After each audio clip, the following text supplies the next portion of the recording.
Oh, now we're going to talk about beef on Fat Tuesday. Because when it comes to ground beef, it's not all about meatballs, burgers, chili. No. There's so many ways to use this versatile meat. So today we're going to share 2 more recipes with you. Joining us, the one, the only, Chef Bill Collins. ChefBill.com is your website. You're a cookbook author, and today, Salisbury steak extraordinaire. Yes, it is all about strawberries.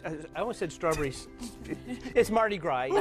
We're all Fat Tuesdayed in the head right now. We've been celebrating. Yeah. But the thing about this month is if we look at budget-conscious things and you bring home like a 5-pound thing of hamburger, what do you do other than spaghetti, meatballs, and hamburgers? And so then I was thinking about Salisbury steak, and everybody thinks of Salisbury steak 2 things. 1, middle school cafeteria. Yes. And 2, frozen dinners comes in a box. And nobody realizes you can make a spectacular Salisbury steak at home. It gets a bad rap. Right. It does. So what I'm going to do is I'm going to show you all kinds of great things to do with this. Now, first of all of these great foods came from our friends at Whole Foods in Hadley. Cool. And I'm working today not with your regular ground beef. I'm working with ground sirloin. Not all ground beef is created equal, and this way the ground sirloin is going to have a little more oomphy flavor. If you go with the regular ground beef, this will be great. If you go with the sirloin, it'll be greater. So it's entirely how you want to do it. It's going to work out just spectacularly. But if you do buy it with that 5-pound carton, whatever it is, the 5-pound slab of ground beef, then you can get a little more expensive because you're going to get a better value. You're still going to save money that way, and you're going to get exactly what you want to have. Right. So what I'm starting with here is the ground beef, and the secret to Salisbury steak are onions. Not just the beef, you want a great beef, but there are 2 kinds of onions in here. There's grated and there's also chopped, is that right? That's exactly it, because the grated ones, that's what I got here. You see all the liquid in there? As opposed to just putting chopped onions in here, by putting grated onions in, I'm going to get a really nice oniony flavor throughout, and that's going to really oomph it up even more. It should also be noted we're all wearing gloves, because this is a great way if you're busy, if you've got kids running around the house, if there's a situation, you just whip the gloves off and you can be an attentive parent. That's exactly what you want to do. So you want to be an attentive parent. So I've got the onion in there. We've got the gloves on because that's exactly it. It's a sanitation thing. Yeah. You have to wash your hands quickly. Absolutely. So I've got the onion in there. I'm going to put in some chopped parsley. I've got some Worcestershire sauce I'm putting in here. I've also got some onion that I'm going to throw in here, as well as some egg. And so you pop in the egg, and that's going to bind it all together. Okay, you want me to mix that up? Sure, that's why you got the gloves. Absolutely, mix that up. I've got a preheated pan here. I've got just a little bit of canola oil in there. You can go with olive oil, but since it's going a little higher temperature, be on the safe side so you don't burn the oil, we've got the canola. Okay. And now, here's the secret to Salisbury steak. It's the shape of it. It's not shaped like a hamburger. You want to do this oblong thing.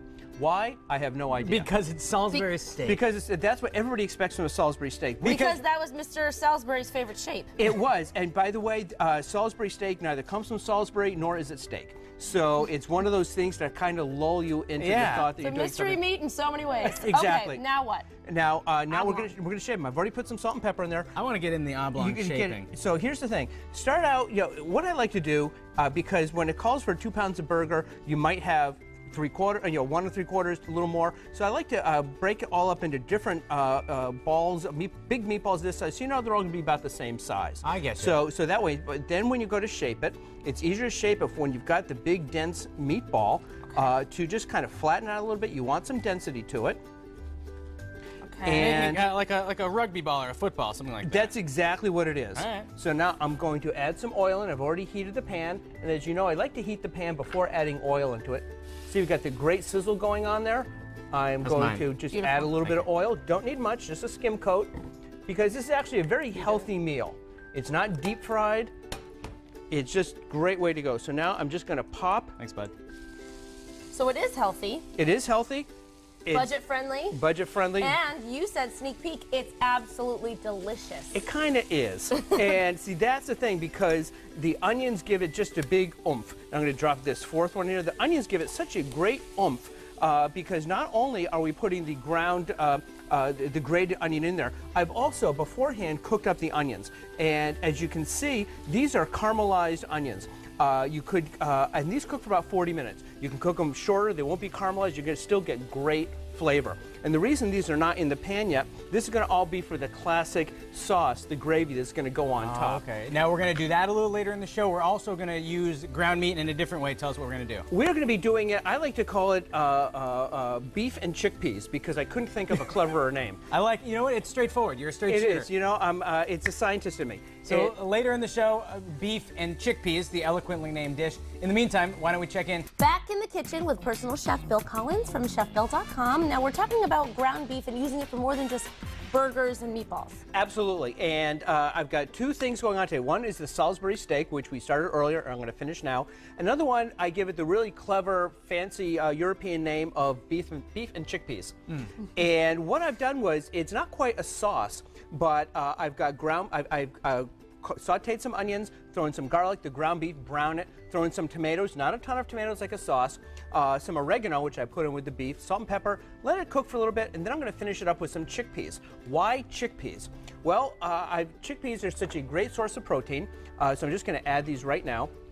They're a great source of protein, and the advantage also, if you're looking, you know, part of the great thing about buying the 5 pounds of ground beef is it's very cost effective. And another way to stretch the meal very flavorfully is to add the chickpeas. So when you're budget conscious, this has just gone from about 5 or 6 servings. You can get like 6 or 7 or 8 or more servings in it. It just makes it so much more versatile. The chickpeas are a mild flavor. We're just going to warm those through, and those will be ready to go.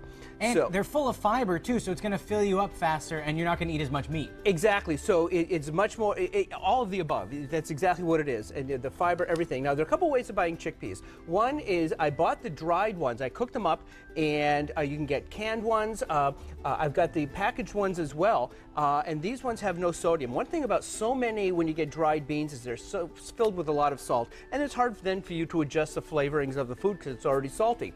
So that's why I like to cook it up first. Plus, a difference, and it doesn't take that much effort, just simmer the beans for about an hour and a half. You can soak them beforehand if you have time. A much better texture. It's almost a creamy texture, and not a mushy that the canned ones are. It's worth the effort to go through, if you've got the time, to go with the dry beans. All right. So while that's finishing up, shall we get to the Salisbury steak? Let's talk Salisbury steak. Let me show you what I've done. Yes? As I was saying earlier, if people missed it, we molded them. We had gloves on for safety's sake, and we made the little patties, and we put them on to the pan. And you cook them completely in the pan. Okay. And so what you do is you brown both sides. It'll take about 9 minutes. Say 6 minutes on the first side, 3 on the other side. Cook them till it's cooked through to your liking. Some people like it medium. But if you go well done, but still keep it moist, it'd still be a great burger, not a dried out well done. So then what I do is I take the burgers out of the pan, and I increase the heat up to high, and all the sizzling going on in the pan, I throw in a little bit of beef stock just to scrape up all the stuff, like a Thanksgiving gravy. Yeah. You're incorporating all of that stuff in because that's going to give you an oomphy flavor. So what do you add to your oomph to get what you need? Well, at that point, that was just the beef stock and the meat bits, and then all I add in here, remember I mentioned I caramelized some onions beforehand, just cooked them through a little bit. Then what I do is I put a little cornstarch, give it a little thickener, get those warm, throw in some beef stock, about 1.5 cups, a splash of Worcestershire sauce, bring it to a simmer, it thickens up a little bit, you're done. And adjust it to salt and pepper. It's so easy, and I just happen to have, I've got the fuller one right here.